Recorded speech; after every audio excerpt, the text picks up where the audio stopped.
हम साधारण मनुष्य अक्सर किसी से नाराज हो जाते हैं या किसी को भला बुरा कह देते हैं, पर संतों का स्वभाव इसके विपरीत हमेशा सौम्य और मधुर बना रहता है। संत तुकाराम का स्वभाव भी ऐसा ही था। वे ना कभी किसी पे क्रोध करते, ना कभी किसी को भला बुरा कहते। आइए इस कहानी के माध्यम से जानते हैं आखिर संत तुकाराम के इस अच्छे व्यवहार का रहस्य क्या था।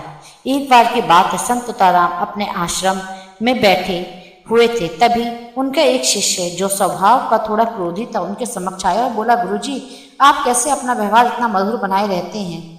ना आप किसी पे क्रोध करते हैं, ना ही किसी को कुछ भला बुरा कहते हैं। कृपया अपने इस व्यवहार का रहस्य बताइए। संत बोले, मुझे अपने रहस्य के बारे में तो नहीं पता, पर मैं तुम्हारा रहस्य जानता हूँ। मेरा रहस्य? वह क्या गुरुजी? शिष्य ने आश्चर्य से पूछा। तुम अगले हफ्ते में मरने वाले हो। संत तुकाराम दुखी होते हुए बोले। कोई और कहता तो शिष्य ये बात मजाक में टाल सकता था, पर स्वयं संत के मुख से निकली बात को कोई कैसे काट सकता है। शिष्य उदास हो गया, गुरु का आशीर्वाद लेकर वहां से चला गया। उस समय से शिष्य का स्वभाव बिल्कुल बदल सा गया।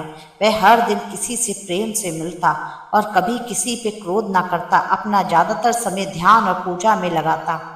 वह उनके पास भी जाता जिनसे उसने कभी गलत व्यवहार किया हो, उनसे माफी मांगता। देखते देखते संत की भविष्यवाणी को 1 हफ्ता पूरा होने को आए। शिष्य ने सोचा, चलो आखिरी बार गुरु जी के दर्शन कर आशीर्वाद ले लेते हैं। वह उनके समक्ष पहुंचा और बोला, गुरु जी, मेरा समय पूरा होने वाला है, कृपया मुझे आशीर्वाद दीजिए। मेरा आशीर्वाद हमेशा तुम्हारे साथ है पुत्र। अच्छा ये बताओ कि पिछले 7 दिन कैसे बीते? क्या तुम पहले की तरह लोगों से नाराज हुए, उन्हें अपशब्द कहे? संत ने प्रश्न किया। नहीं, बिल्कुल नहीं। मेरे पास जीने के लिए सिर्फ 7 दिन थे। मैं इसे बेकार की बातों में कैसे गवा सकता था? मैं तो सबसे प्रेम से मिला और जिन लोगों का कभी दिल दुखाया था उनसे क्षमा मांगी। शिष्य तत्परता से बोला। संत मुस्कुराए और बोले, बस यही तो मेरा अच्छे व्यवहार का रहस्य है। मैं जानता हूं कि मैं कभी भी मर सकता हूं, इसलिए मैं हर किसी से प्रेम पूर्वक व्यवहार करता हूं और यही मेरे अच्छे व्यवहार का रहस्य है। शिष्य समझ गया। संत ने उसे जीवन का यह पाठ पढ़ाने के लिए मृत्यु का भय दिखाया था। उसने मन ही मन इस पाठ को याद रखने का प्रण लिया और गुरु के दिखाए मार्ग पर आगे बढ़ गया। एक राजा हर वर्ष अपने राज्य में एक प्रतियोगिता आयोजित करते थे, जिसमें हजारों की संख्या में प्रतियोगी भाग लेने के लिए आते थे। विजेता को पुरस्कार से सम्मानित किया जाता था। एक दिन राजा ने सोचा कि प्रजा की सेवा को बढ़ाने के लिए उन्हें एक राज्य पुरुष की आवश्यकता है, जो बुद्धिमान हो और समाज के कार्यों में अपना योगदान दे सके। उन्होंने राजपुरुष की नियुक्ति के लिए एक प्रतियोगिता आयोजित करने का फैसला किया। दूर दूर से इस बार लाखों की तादाद में प्रतियोगी आए हुए थे। राजा ने इस प्रतियोगिता के लिए एक बड़ा सा उद्यान बनाया था, जिसमें राज दरबार के सभी कीमती वस्तुएं थीं। हर प्रकार की सामग्री उपस्थित थी, लेकिन किसी भी वस्तु के सामने उसका मूल्य निश्चित नहीं किया गया था। राजा ने प्रतियोगिता आरंभ करने से पहले एक घोषणा की, जिसके अनुसार जो भी व्यक्ति इस उद्यान में सबसे कीमती वस्तु लेकर राजा के सामने उपस्थित होगा, उसे ही राजपुरुष के लिए स्वीकार किया जाएगा।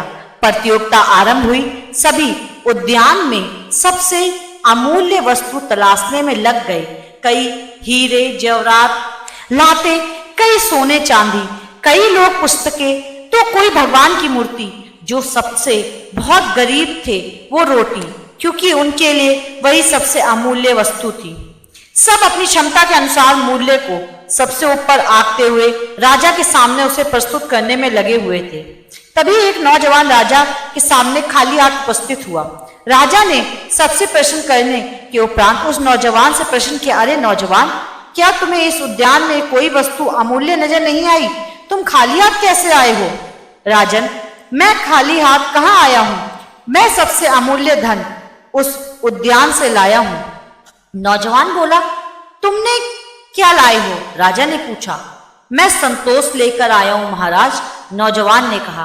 क्या संतोष इसके द्वारा लाए गए इस अमूल्य वस्तु से भी मूल्यवान है? राजा ने पुनः प्रश्न पूछा।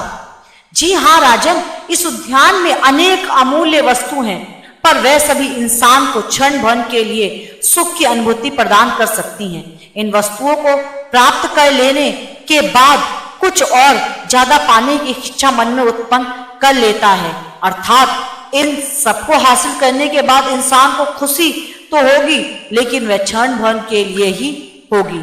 लेकिन जिसके पास संतोष का धन है, संतोष ही हीरे जवाहरात है, वही इंसान अपनी असल जिंदगी में सच्चे सुख की अनुभूति और अपने सभी भौतिक इच्छाओं का पर नियंत्रण कर सकेगा। नौजवान ने शांत स्वर में उत्तर देते हुए कहा। नौजवान को लाखों लोगों में चुना गया और उसे राजपुरुष के लिए सम्मानित किया गया। सुमित और रोहित लद्दाख के एक छोटे से गांव में रहते थे। एक बार दोनों ने फैसला किया कि वह गांव छोड़कर शहर जाएंगे, वहीं कुछ काम धंधा खोजेंगे। अगली सुबह वह अपना अपना सामान बांधकर निकल पड़े। चलते चलते उनके रास्ते में एक नदी पड़ी। ठंड अधिक होने के कारण नदी का पानी जम चुका था। जम ही नदी पे चलना आसान नहीं होता, पांव फिसलने की, गहरी चोट लगने की चिंता होती है। इसलिए दोनों इधर उधर देखने लगे कि शायद नदी पार करने के लिए कहीं कोई पुल हो, पर बहुत खोजने पर भी उन्हें कोई पुल नजर नहीं आया। रोहित बोला, हमारी तो किस्मत ही खराब है, चलो वापस चलते हैं, अब गर्मियों में शहर के लिए निकलेंगे। नहीं, सुमित बोला, नदी पार करने के बाद शहर थोड़ी दूर पर ही है, हम अभी शहर जाएंगे। और ऐसा कहकर वह धीरे धीरे आगे बढ़ने लगे। अरे ये क्या कर रहे हो, पागल हो गए हो, तुम गिर जाओगे, रोहित चिल्लाते हुए बोला ही जा रहा था कि सुमित का पैर फिसलने के कारण गिर पड़ा।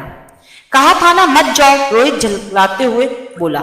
सुमित ने कोई जवाब नहीं दिया, उठकर फिर आगे बढ़ने लगा। 1, 2, 3, 4 और 5वें कदम पर वह फिर से फिसल के गिर गया। रोहित लगातार उसे मना करता रहा, मत जाओ, आगे मत बढ़ो, गिर जाओगे, चोट लग जाएगी। लेकिन सुमित आगे बढ़ता रहा। वो शुरू में 2-3 बार गिरा जरूर, लेकिन जल्द ही उसने बर्फ पर सावधानी से चलना सीख लिया और देखते ही देखते नदी पार कर गया। दूसरी तरफ सुमित बोला, देखा मैंने नदी पार कर ली, अब तुम्हारी बारी। नहीं, मैं यहाँ ही सुरक्षित हूँ, लेकिन तुमने तो शहर जाने का निश्चय किया था, मैं ये नहीं कर सकता, नहीं कर सकते या करना नहीं चाहते। सुमित ने मन ही मन सोचा और शहर की तरफ आगे बढ़ने लगा। दोस्तों, हम अपनी जिंदगी में कभी ना कभी ऐसे मोड़ पर आ जाते हैं जब जमी हुई नदी के रूप में कई बड़ी बाधाएं या चैलेंज हमारे सामने आ जाते हैं और ऐसे में हमें कोई निश्चय करना होता है। तब क्या हम खतरा उठाने का निश्चय लेते हैं और तमाम मुश्किलों और डर और असफलता के भय के बावजूद नदी पार कर लेते हैं, या हम सेफ रहने के लिए वहीं खड़े रह जाते हैं जहां हम सालों से खड़े थे। जहां तक दुनिया के सफल लोगों का सवाल है, वह रिस्क लेते हैं। अगर आप नहीं लेते तो हो सकता है कि आज आप बिल्कुल सुरक्षित हो, आपके शरीर पर एक भी घाव ना हो, लेकिन जब आपके भीतर झांकेंगे तो आपको अपने अंदर जरूर कुछ ऐसे जख्म दिखाई देंगे जो आपके द्वारा अपने सपनों को के लिए कोई प्रयास ना करने के कारण आज भी हरे होंगे। फ्रेंड्स, पंछी सबसे ज्यादा सुरक्षित एक पिंजरे में होता है, लेकिन क्या वो इसलिए बना है या फिर वो आकाश की ऊंचाइयों को चूमने और आजाद घूमने के लिए दुनिया में आया है? फैसला आपका है और आप पिंजरे का पंछी बनना चाहते हैं या खुले आकाश का।